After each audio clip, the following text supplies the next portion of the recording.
Pse i qeni disa njerëzve i le, kurse disave jo? Përgjigja do ju befasoj. Qenët janë gjithmonë një roje kur një i huaj pushton territorin e tyre. Kur kafsha juaj e preferuar ulet, kjo do të thotë se agresori ose ankthi mund të jetë i lartë. Ndonjëherë megjithatë ajo me gëzim do të shkon bishtin edhe te një i huaj.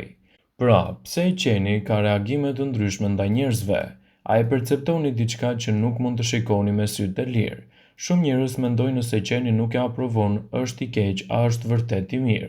Askush nuk ka një përgjigje përfundimtare që vlen për të gjithë qenë në tokë, por veterinerët dhe ekspertët kanë studiuar tashmë një prirje dhe janë të gatshëm të ndajnë konkluzionet e tyre.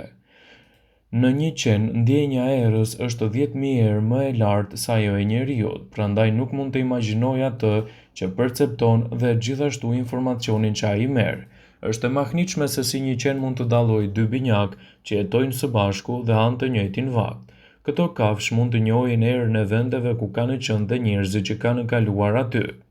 Qeni mund të nuhas edhe një herë të lidhur me diçka negative, reagimi i të cilit bazohet në përvojën e mëparshme dhe mund të lejë te disa personë të cilët ju duken edhe më shumë agresiv.